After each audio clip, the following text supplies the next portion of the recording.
بسم اللہ الرحمن الرحیم۔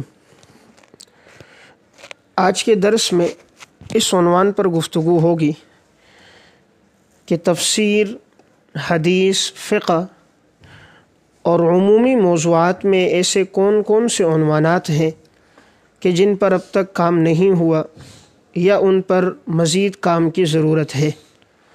بعض احباب نے اس بارے میں پوچھا بھی کہ ایسے عنوانات کون سے ہیں جن پہ کام کیا جائے، پی ایچ ڈی کے مقالے لکھے جائیں یا ایم فل کے مقالے لکھے جائیں، یا کوئی تصنیف یا تحقیق کرنا چاہے تو ایسے عنوانات کا انتخاب کر دیا جائے۔ تو اس طرح کے عنوانات جو میرے سامنے تھے تو میں آپ کے سامنے عرض کر دوں گا تفسیر میں، حدیث میں اور فقہ میں۔ تو سب سے پہلا عنوان لکھیں گے تفاسیر میں کن عنوانات پر لکھنے کی ضرورت ہے۔ نمبر 1، قرآن کریم کی بلاغت کو اردو زبان میں سہل کر کے پیش کیا جائے۔ قرآن کریم کے اندر اصل چیز بلاغت ہے، اور مشرکین مکہ قرآن کا جو مثل نہ لا سکے اس کی بنیادی وجہ قرآن کی فصاحت اور بلاغت تھی، اور قرآن کریم کا یہ چیلنج جو آج تک باقی ہے وہ اپنی فصاحت اور بلاغت اور اپنے اعجاز کی وجہ سے آج تک باقی ہے۔ عربی زبان میں تو اردو بلاغت پر کافی کام ہوا ہے، لیکن اردو زبان میں بلاغت پر کوئی کام موجود نہیں ہے۔ تو اگر کوئی قرآن کریم کی بلاغت کو اردو زبان میں جمع کر دے گا، انشاءاللہ یہ آنے والے اہل علم اور طلبہ کے لیے اس میں بہت فائدہ ہوگا۔ اب یہ اسے مواد کہاں سے ملے گا تو وہ میں بتا دیتا ہوں کن کن تفسیروں میں بلاغت پر ہمیں مواد ملے گا۔ نمبر 1، علامہ جار اللہ زمخشری رحمۃ اللہ علیہ، متوفہ 538 ہجری کی تفسیر کشاف۔ لیکن اس کے ساتھ مطالعے میں علامہ ابن المنیر اسکندرانی کی الانتصاف فیما تضمنہ الکشاف من الاعتزال، الانتصاف یہ حاشیہ ہے کشاف پر، تو انہوں نے نشاندہی یہ کی ہے جہاں پر تفسیر کشاف میں اگر انہوں نے اعتزال کی رعایت رکھ کر کوئی بات کی ہے، اہل سنت سے ہٹ کر کوئی بات کی ہے، تو انہوں نے اس کی وضاحت کی ہے۔ یا اسی طرح اگر انہوں نے بلاغت کا کوئی نقطہ ذکر کیا اور وہ مشکل تھا تو انہوں نے حاشیے میں اسے سہل کر کے پیش کیا۔ تو یہ دونوں حاشیے ساتھ ہوں، ایک یہ حاشیہ اور ایک علامہ طیبی رحمۃ اللہ علیہ کا حاشیہ، حاشیۃ الکشاف فتوح الغیب کے نام سے معروف ہے۔ علامہ طیبی کا یہ حاشیہ بھی طبع ہو چکا ہے، حاشیۃ الطیبی علی الکشاف فتوح الغیب کے نام سے معروف ہے۔ تو یہ دو حاشیے، ایک علامہ ابن المنیر کا اور ایک علامہ طیبی کا۔ یہ علامہ طیبی وہی ہیں جنہوں نے مشکات کی شرح لکھی ہے شرح الطیبی کے نام سے، اور اصل نام اس کا ہے الکاشف فی حقائق السنن۔ تو پہلی چیز ہمیں جو بلاغت ملے گی وہ تفسیر کشاف سے۔ نمبر 2، امام ابو سعود رحمہ اللہ کی تفسیر ابو سعود، اصل نام اس کا ہے ارشاد العقل السلیم۔ اس میں انہوں نے قرآن کریم کے اعجاز کو بھی لکھا ہے، مختصر انداز میں قرآن کی بلاغت بھی ہے، اور قرآن کریم کے جو الفاظ کا انتخاب ہے کہ اس جگہ یہ لفظ کیوں منتخب کیا، اس جگہ یہ لفظ کا انتخاب کیوں ہوا، تو یہ اس کی وجہ بھی بیان کرتے ہیں۔ نمبر 3، التفسیر المنیر دکتور وہبت الزہیلی کی۔ انہوں نے جہاں اور مفید بہت سی مباحث ذکر کی ہیں، اسی طرح سہل انداز میں بلاغت کو الگ سے یکجا بھی کیا ہے۔ نمبر 4، علامہ محمد علی صابونی کی صفوۃ التفاسیر، یہ بھی عموماً آیات کی تشریح کے بعد باقاعدہ ایک عنوان قائم کرتے ہیں اور اس عنوان کے تحت بلاغت کے نکات کو ذکر کرتے ہیں۔ نمبر 5، اعراب القرآن و بیانہ۔ یہ محی الدین درویش کی ہے، قدیمی کتب خانے سے بھی طبع ہے۔ اس میں پورے قرآن کریم کی ترکیب ہے اور لغات کا بھی ذکر ہے اور بقدر ضرورت بلاغت کا بھی تذکرہ ہے۔ سب سے زیادہ جس نے بلاغت ذکر کی ہے، اس سے زیادہ میرے مطالعے میں کے مطابق کسی نے ذکر نہیں کی، وہ ہے تفسیر حدائق الروح والریحان۔ یہ نمبر 6، تو یہ چھٹی اور سب سے اہم تفسیر ہے، تفسیر حدائق الروح والریحان، شیخ محمد امین بن عبداللہ حرری۔ یہ تفسیر 32 جلدوں میں دارالمنہاج سے طبع ہے۔ یہ نہایت جامع تفسیر ہے، اس لحاظ سے کہ انہوں نے سارے مواد کو یکجا کیے۔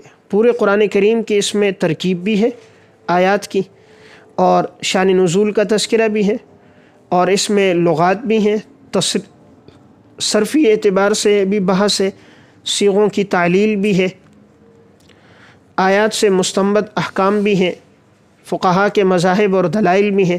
سب سے بڑھ کر بلاغت بہت ہے۔ ہر بحث کا آخری عنوان ان کا ہوتا ہے البلاغت، اور پھر وہ پورے اس رکوع میں جتنے بلاغت کے نکات ہوتے ہیں نمبر وائز اس کو ذکر کرتے ہیں۔ تو اگر کوئی ان کو سامنے رکھ دے، جو میں نے یہ چند کتابیں عرض کی، اور روح المعانی میں بھی ہے، نمبر 7 روح المعانی علامہ آلوسی رحمہ اللہ، اس میں بھی انہوں نے بلاغت کو ذکر کیا ہے۔ اردو زبان میں نہایت مختصر انداز میں حضرت حکیم الامت مولانا اشرف علی تھانوی صاحب رحمۃ اللہ علیہ نے بھی تذکرہ کیا ہے، لیکن اس میں نہایت اختصار ہے۔ تو اگر کوئی ان تفاسیر کو سامنے رکھ کر قرآن کریم کی بلاغت کو اسی ترتیب پر جمع کرے، یعنی فاتحہ سے ناس تک، اور ہر آیت کے نقطے کو الگ الگ لکھے، جو آیت میں نقطہ ہو پہلے اس کی وضاحت کر دے کہ اس آیت کے اس نقطے میں بلاغت کی فلاں اصطلاح پائی جاتی ہے، اور پھر اردو میں تشریح دے کر اس کی وضاحت کرے۔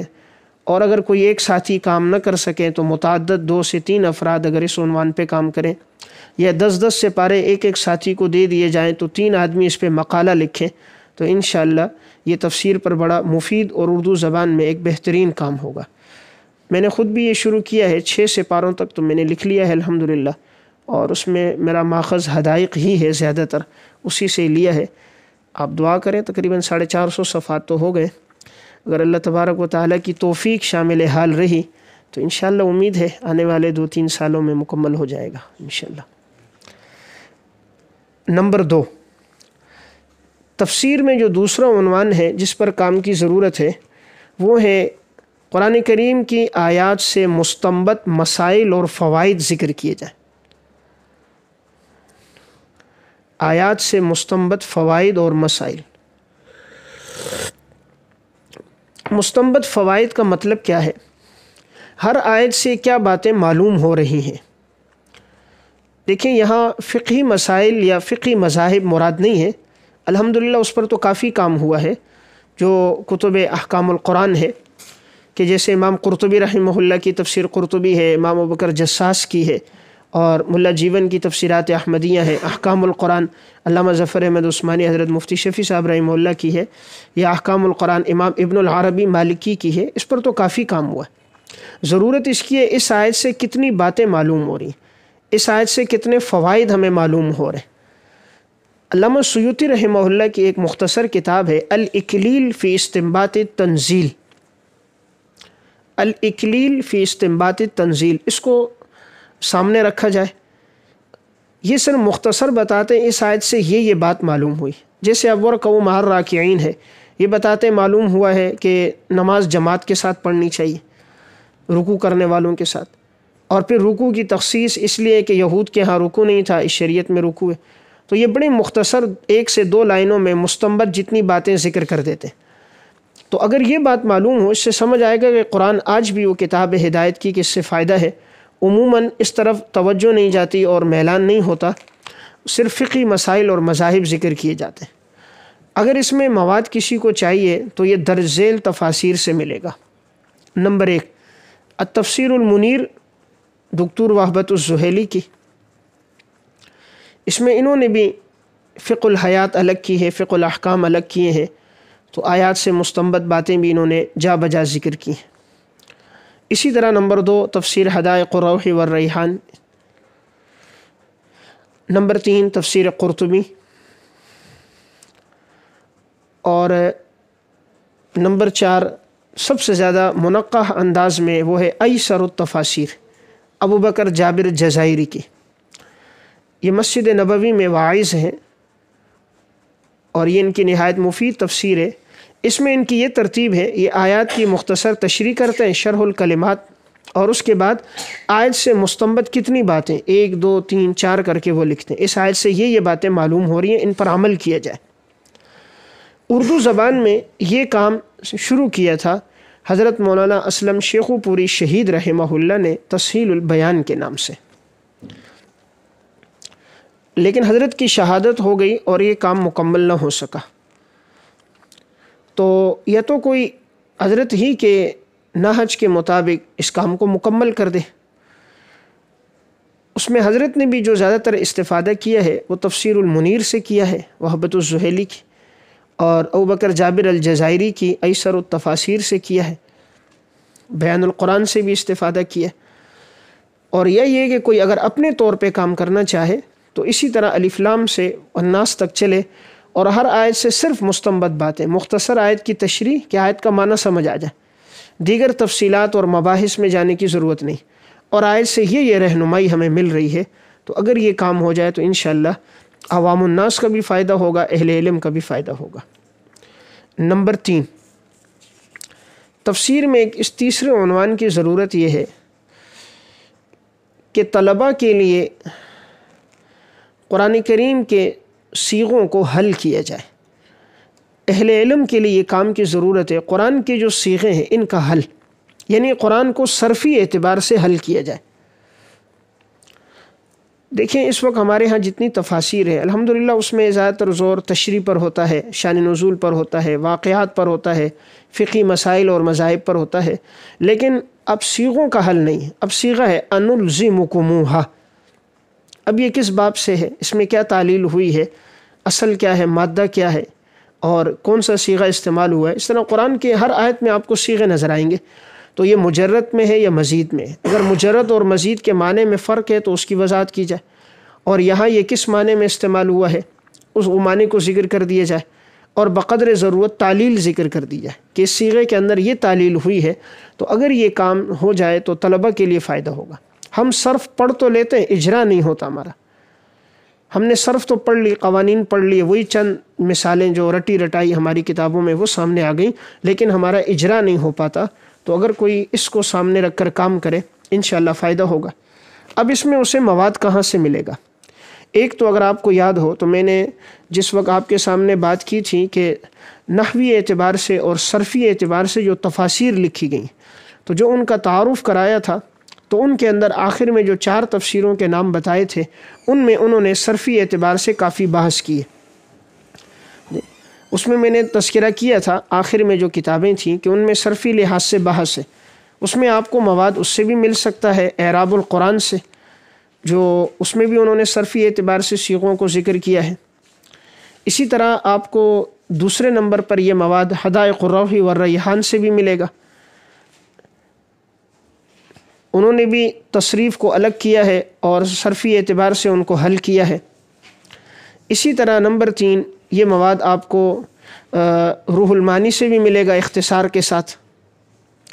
اور چوتھا الاعراب المفصل لکتاب اللہ المرتل، الاعراب المفصل میں بھی انہوں نے اگرچہ موضوع ترکیب کو بنایا ہے لیکن ساتھ ساتھ صیغوں کی انہوں نے تعلیل بھی کی ہے۔ اور اردو زبان میں آپ کو یہ جو مواد ملے گا وہ لغات القرآن، علامہ عبدالرشید نعمانی رحمۃ اللہ علیہ کے، تو انہوں نے لغات میں جہاں صیغوں کو ذکر کیا تو بقدر ضرورت کئی جگہ صیغوں کی تعلیل بھی کی ہے۔ اسی طرح قاموس القرآن، اردو میں کتاب ہے قاموس القرآن، اور اسی طرح ایک کتاب ہے لیکن یہ بہت تفصیلی ہے، 4 جلدوں میں ہے، انوار البیان فی حل لغات القرآن، انوار البیان فی حل لغات القرآن۔ اس میں انہوں نے قرآن کے یہ لغات کو، صرفی صیغوں کو بھی حل کیا ہے، نحوی اعتبار سے بھی، لیکن نہایت بسط کے ساتھ ہے، تو بعض جگہ پر تشریح مختصر بھی ہے۔ تو یہ جو چند میں نے کتابیں بتا دی اور تفسیریں، اگر ان کو سامنے رکھ کر تفسیر کے عنوان پر قرآن کریم کو صیغوں کے اعتبار سے اگر حل کیا جائے اور ہر صیغے میں جو تعلیل ہوئی ہے اسے ذکر کر دیا جائے، اور یہ ترتیب کے ساتھ اگر یہ سارا کام سامنے آ جائے تو انشاءاللہ اس میں طلبہ کے لیے بہت فائدہ ہوگا۔ تو بہرحال تو جن کتابوں کا میں نے تذکرہ کیا، اعراب القرآن و بیانہ، اور اسی طرح کتاب مشکل اعراب القرآن امام مکی بن ابی طالب کی، معانی القرآن و اعرابہ امام زجاج کی، اور بقیہ جو اردو میں چند کتابوں کے نام آ گئے، اگر ان سے انشاءاللہ استفادہ ہو تو ایک مفید کام سامنے آئے گا اور طلبہ اس سے فائدہ لیں گے۔